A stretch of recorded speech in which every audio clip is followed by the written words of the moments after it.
Welcome everybody to another edition of Crazy Hatchet's Life. Blasphemy. And bam. Okay. Yeah. The other night, more specifically Tuesday, I went to go see Chronicle, that new film about the three random guys that got powers. More specifically, they developed telekinesis. It's about two black guys. I wish, kind of, to be honest. Otherwise, it wouldn't have been so racist to have a white guy kill a black guy again in a movie. Seriously, man, when is Hollywood gonna get it? It's like, fuck. I don't give a shit if I spoiled it for you. Either way, the movie was really good. It's about three guys, Steven, the black guy, and the two white guys, Matt and Andrew. Andrew is the one with the emo-ish looking hair, while his cousin Matt is the one with the Jew fro going on. Throughout the entire story, you either feel for Andrew or you don't. And it's because he kind of had a hard life. Like I said in my review of the final, if you excuse me, I'm going to enjoy Fago while in fact, I enjoyed already another Fago, Moon Mist. Enjoying a good old red pop right now. But yeah, as I said about my last review, which was the final, and in the final, it's basically about people who got bullied to get revenge. This movie is not necessarily about that. It's about three guys. One's a loner. The other is a... sorry, I'm also chatting with a couple of friends on IMVU. I will post in the link below my username if you care to ever chat with me on there. It's basically a chat room where you make your own avatar. Like, legitimately. It's pretty badass. Excuse me. Anyways, yeah. It's about these three guys. Matt is the cousin. He's kind of like the smart ass of the group.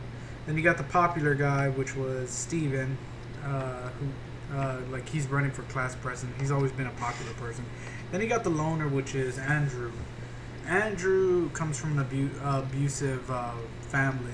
Well, at least the father's abusive, the mother's dying of cancer. He just wants to be alone. He doesn't trust anyone. He's really shy. And I guess to prove that he's not lying about his dad being an ass, he buys a camera, an old camera. Honestly, not to sound hipster, that camera looked like the shit. It was like one of those old school where you have to like carry on, kind of like reminiscent to the way that some. Yeah, I'm wearing my CM Punk shirt, Nexus. See, it's very reminiscent of the way the news cameras used to look. He buys that and he's recording everything. And of course, his cousin gives him shit for it. It's like, hey man, you need to stop doing that. It's kind of weird. Honestly, don't give a fuck what anybody says, bros. And bros it. Or bras. But honestly, as a word to the wise, don't give a shit about do what you want to do. Unless you're Wolfie Kids. And I know that's very hypocritical for me to say, but I fucking can't stand you Wolfie Kids. I'll probably do a rant video about that another time. Okay, so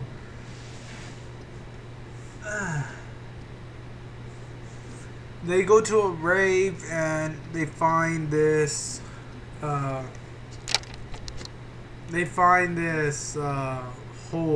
Well, at least Steve and Matt and a couple other unseen people find this hole. While Andrew's in the rave and he's just like filming, and he catches this girl dancing. Of course, this douchebag just comes up and he was like, "You film my girlfriend, bro? You film my girlfriend?" And then like he basically pushes him. Andrew ends up in the outside of the rave, kind of like crying or like recovering from crying, and probably recovering from like an ass whooping he probably received. So Steve talks to him, asks him what's wrong, blah blah blah. Eventually takes him to the hole, and they find this like weird blue crystal root kind of thing. I don't know how to describe it. It looks pretty badass. So it looks like something you would find in Final Fantasy. They all touch it in one way or another. It's making these weird sounds. And the first one to notice is something's wrong is Steven, because his nose starts bleeding, which is a recurring thing because it has something to do with a muscle somewhere in the body. I'm assuming the brain, and if you overuse it, you start bleeding. So it flashes forward to a couple of weeks.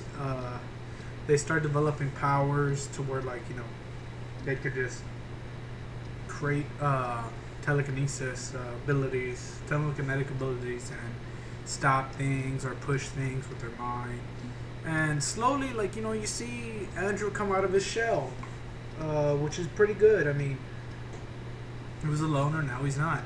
But also, you start seeing the negative side of it, where now that he has his powers, it's going to be hard to control. And this is not a spoiler, obviously, because they showed it in the fucking trailer, which I hated. It would have been awesome if they didn't. Andrew's wondering why this truck is constantly honking at them, and the truck's constantly honking at them. Where are you, Hardy? Oh. Sorry, I might have to take out my dog in a bit. Yeah. I guess he doesn't mean to do it because it's showing signs that he is stronger than all the other two. So he moves his hand, sends the car flying off the road into a lake, nearly killing the dude. So that's when they make rules, and later on they find out they can fly. Andrew saves Steven from almost dying because he almost gets hit by a plane. Again, spoiled by the trailer, or one of the trailers.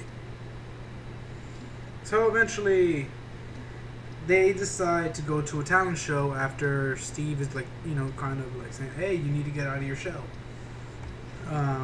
So they start doing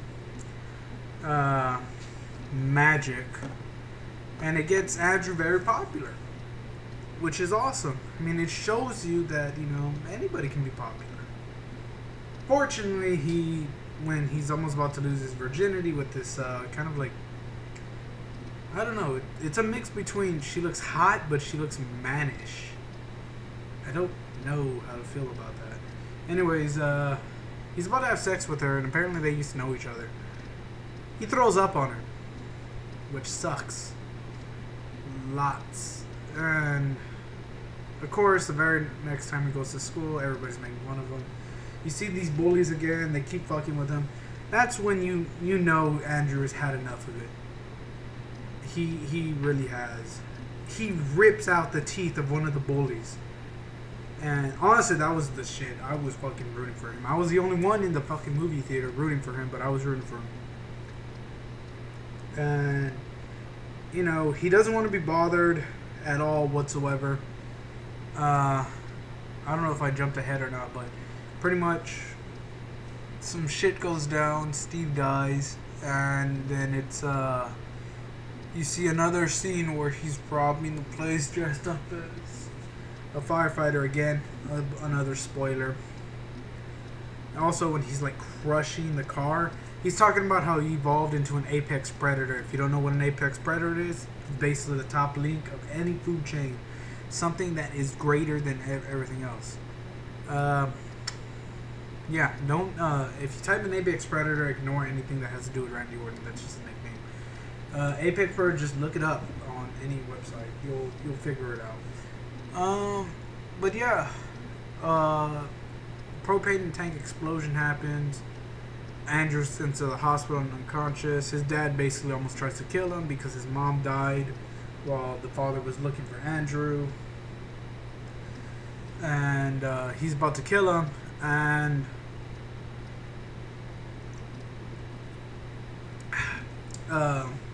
Matt saves him. Doing this angers Andrew dramatically, and he goes on a rampage. I mean, it's almost, at this point, it feels almost like a live-action movie, a live-action version of that movie Akira, which is a Japanese anime. I recommend seeing it. The original, not the redub. The redub, it horrible. Anyways, it succumbs to where Matt is forced to kill his cousin. And he kills him in a pretty badass way. But I don't think he's dead. I really don't. I think there's room for another sequel.